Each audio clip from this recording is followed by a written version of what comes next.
We've all been here before. It's the end of the month and you're not sure exactly how you spent your money during the month. How much did you spend buying groceries? How much did you spend on coffee?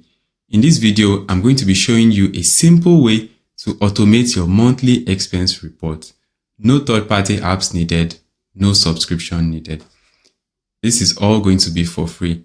If you stick around till the end of this video, I'm going to be sharing 3 top tips for sticking to a financial budget every month. Let's get started. First thing you want to do is to open some sort of spreadsheet where you want to save this information. Fortunately, the iPhone has an inbuilt spreadsheet-like application, which is called Numbers. So you want to come to your iPhone and you want to search for Numbers. Click on Numbers and you want to open a new workbook. We're going to call this new workbook our monthly expense.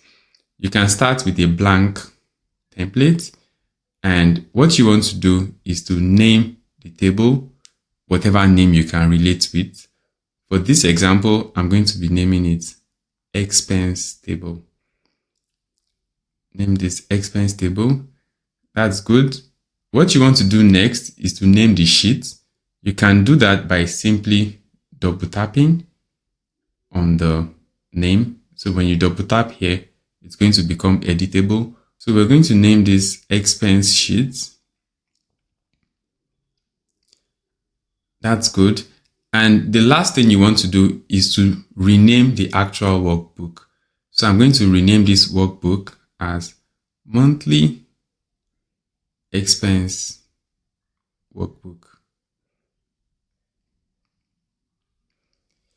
That's good. So all of our transactions are going to be automatically updated into this workbook as you use your credit or debit card on your iPhone. The next thing you want to do is to search for the app on the iPhone known as Shortcuts. So when you search for Shortcuts, you click on that and you're going to be shown the shortcut homepage. What you want to do is to click on the automation tab. This is the home of automations on iPhone. iPhone has an incredible amount of automations, but most people don't know about it. For this example, you would want to create a new automation and you're going to create a trigger. Let's think about the trigger. Obviously, you want any transaction you make with the debit or credit cards on your iPhone to be a trigger for this event. So you can easily select transactions as your trigger. You can select all of the cards or you can deselect any card you are not interested in reporting for. In this case, I'm going to be reporting on all the debit and credit cards on my wallet. And I'm also going to be including categories in that report.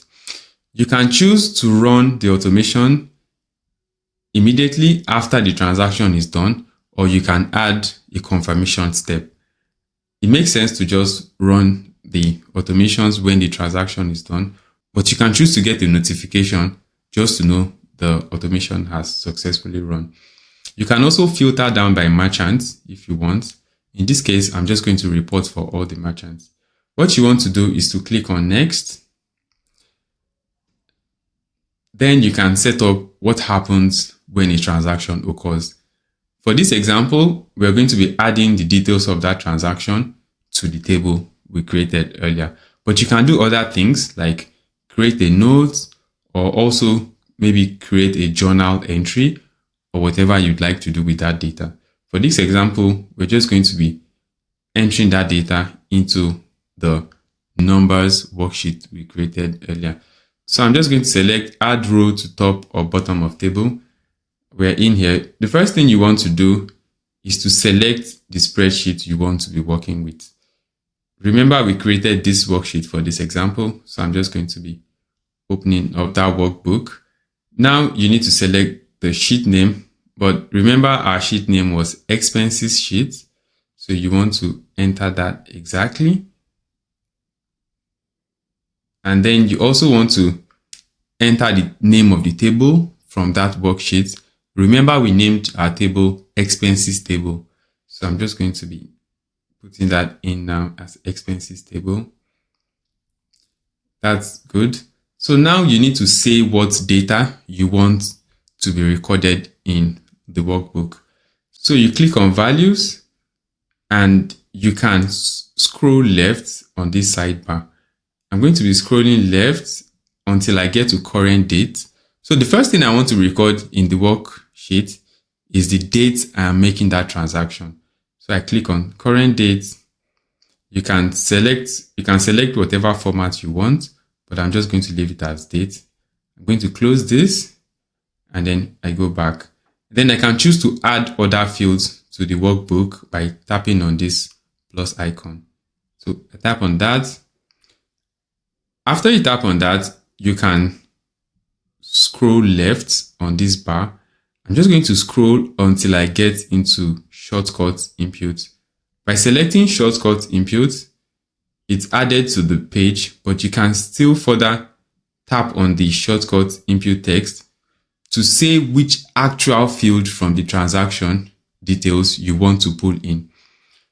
So for this instance, I'm going to be pulling in the merchant name. So I'm just going to come here and select merchant name, click on that, and yeah, that's already saved. So you notice this has changed to become merchant.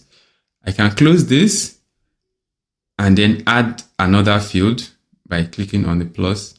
So I click on that. I can scroll left here, scroll left, select input. Then I go back, click on the field, and now I can add another item from the transaction. I've already added merchant, so now I'm going to add the amount of the transaction. I click on that and that becomes checked, and then you can close this. And now the amount is also going to be added to the table. You can keep going. For the sake of example, I'm going to add one more. You have to scroll left from here. Scroll left, select shortcut input.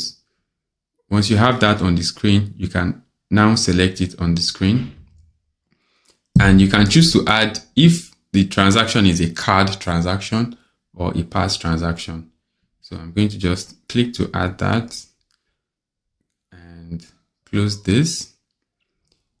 And now we're good. So what you want to do next is to click on done. Once you click on done, your automation is already set up. I already have an instance of this automation I use for my personal runs. So that's why you see two of it here.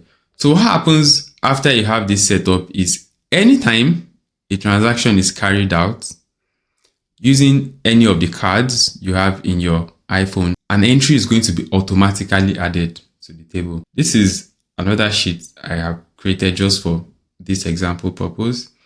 And when you open up that sheet, this has entries entered after a transaction has been carried out.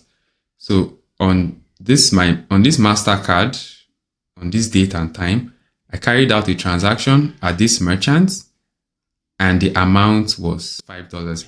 Anytime a new transaction is carried out, a row is automatically added to the bottom of this sheet. At the end of the month, you can simply export this sheet by clicking on this icon, and you can analyze how much you spent at different locations for different transactions in the month. You've made it this far. I'm going to share the 3 top tips for sticking to a budget. The first tip sounds easy enough, but it's actually one of the hardest parts of sticking to a budget. Knowing exactly where your expense went. It takes a lot to actually determine how much you spend buying what in the month. Most people have multiple credit cards, multiple debit cards. So it can be a lot of work pulling all of those statements together and being able to analyze that information. So the first thing you need to do to be able to stick to a budget is to actually know how to tell how much you spent and exactly what you spent that money on. So knowing where your money is going is the number one headache of sticking to a budget. The second top tip for sticking to a budget is to differentiate between your wants and your needs and to be highly disciplined about this. Most people know what the difference between a want and a need is. But when it comes to actually sticking to the definition you set out at the beginning of the month, that's where the real challenge is. So building a lot of discipline by being able to stick to your definition of wants and needs as defined when you are actually making the budget is the number 2 biggest tip for sticking to budget. My number 3 tip for sticking to a budget is to have an accountability partner, someone you review your results with. You can review your results yourself, but it's going to be easy for you to make excuses as to why you exceeded your budget this month, or why something just happened in the middle of the month and you had to go over budget.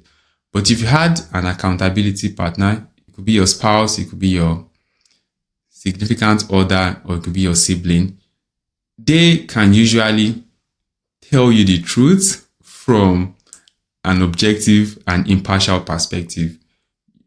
It makes it difficult for you to try to justify something that's clearly a wasteful or a spending that is not budgeted for at the end of the month. So try to at least review your results. Make it even better by reviewing with an accountability partner. I hope you've learned 1 or 2 things from this video. I'll see you on the next one.